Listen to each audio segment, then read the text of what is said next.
Cultivating a medicinal herb garden can be a fulfilling pastime, but it also provides access to a variety of plants known for their health benefits. And whether you're a seasoned gardener or not sure where to start, we'll go over the basics of getting your medicinal garden off to a great start. Many herbs, actually most of them, can be grown indoors, and most are suitable for hydroponic cultivation, allowing for year-round gardening regardless of outdoor space or climate. So how do you plan your medicinal herb garden? Well, you begin by assessing the space that's available for your garden.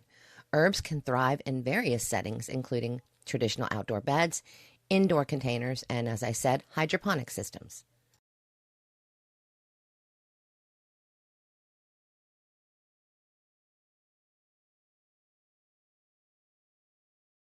And if natural light is limited, especially indoors, think about using full spectrum grow lights. They're not super expensive to supplement. Soil preparation is crucial for healthy herb growth. Most medicinal herbs favor well-drained, fertile soil. You'll need to enhance your soil's quality by incorporating organic matter like compost, which improves fertility and drainage. Do a soil test to check pH levels. They're very cheap on Amazon. Many herbs thrive in slightly acidic to neutral soils. Okay, now you need to select a diverse range of medicinal herbs.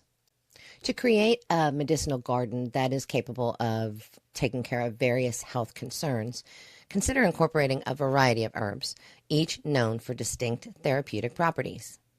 And of course, I have to tell you that this video is for educational purposes only. First up, we have ginger. The rhizome, or the underground stem, not the root, is used for its anti-inflammatory and digestive properties. Ginger is typically ready for harvest 8 to 10 months after planting, once the leaves have died down. Turmeric. The rhizome of turmeric is valued for its inflammation modulating and antioxidant properties. Turmeric rhizomes are usually harvested 8 to 10 months after planting when the leaves and stems start to dry out. And we have garlic. The garlic bulb is used for its antimicrobial and cardiovascular benefits. Garlic is ready to harvest in about 8 to 9 months when the lower leaves start to turn brown. Peppermint or spearmint. The leaves are used to soothe digestive issues and headaches. Leaves can begin to be harvested once the plant reaches about 12 inches in height, typically within 2 to 3 months of planting. Echinacea. Both the roots and the aerial parts, which is the stuff above ground, leaves and flowers, are used to support the immune system. The roots are typically harvested in the fall of the plant's 3rd year, and the aerial parts can be harvested anytime during the flowering period in the 2nd year. Lemon balm. The leaves are used for their calming effects and their antiviral properties. The leaves can start being harvested once the plant is well established, so usually within the first growing season, about 2 to 3 months after planting. Lavender. The flowers are used in aromatherapy to promote relaxation, as well as in teas and tinctures. Flower spikes are harvested when the buds are just opening, typically in the 2nd year of growth. Holy basil, also known as tulsi.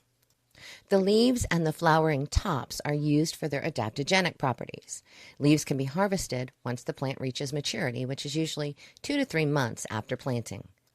Chamomile, and this is either the German chamomile or Roman chamomile. The flowers are, of course, used to promote relaxation and aid digestion. The flowers can be harvested when fully open, typically about 2 to 3 months after planting. Calendula. The petals are used for their skin healing properties. Flowers can be harvested when they're fully open, usually 2 to 3 months after planting. And then there's sage, the same stuff you probably have in your spice cabinet. The leaves are used to improve cognitive function and support digestive health. The leaves can begin to be harvested once the plant is established, which is typically, again, in the first growing season, about 2 to 3 months after planting. Rosemary, one of my favorites. The leaves are used to treat headaches, improve circulation, and enhance memory. The leaves can be harvested once the plant is established, usually in the first growing season, about 2 to 3 months after planting. And then we have thyme. The leaves and the flowering tops are used for their antimicrobial properties. The leaves can be harvested once the plant reaches about 6 inches in height, typically within 2 to 3 months of planting. Now, it's important to note that the plants that I've listed that you may have store-bought versions of in your spice cabinet are vastly different. Those store-bought spices are usually years old, so it won't be very potent. Planting and care. When planting your herbs, it's important to know which can be direct seeded into the ground and which benefit from transplanting. Herbs like cilantro and dill, for instance, can be direct seeded, while others, like basil and parsley, often benefit from starting indoors and then being transplanted once they're established. Watering needs will also vary among herbs. For instance, rosemary, thyme, and sage are more drought tolerant once they're established, preferring their soil to dry out between waterings.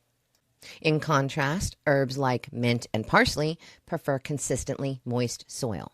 Regular pruning encourages bushier growth and it prevents flowering if leaf harvest is what you desire. A good general guideline is to avoid removing more than 1/3 of the plant at a time to prevent stress. Additionally, if you are wanting to harvest the flowers, try to remove them as soon as they are ready, because this will encourage the plant to grow more flowers. Harvesting and usage. Harvesting techniques will depend on the part of the plant you intend to use.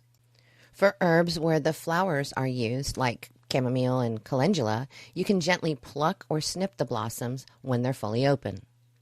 For leafy herbs like basil and mint, pinch off the stems just above a pair of leaves to encourage new growth. Drying herbs is a common preservation method. In humid climates, using a dehydrator can be more effective, especially for woody parts like rosemary stems.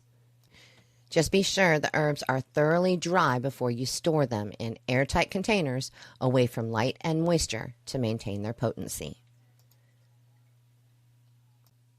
And some herbal plants are best used fresh to retain their medicinal properties. For example, basil and cilantro lose some of their flavor when dried and are more beneficial when used fresh. But most herbs become more potent once they're dried. So by carefully selecting, planting, and caring for a diverse range of medicinal herbs, you can create a garden that serves as a natural pharmacy, providing remedies for various health concerns right at your doorstep.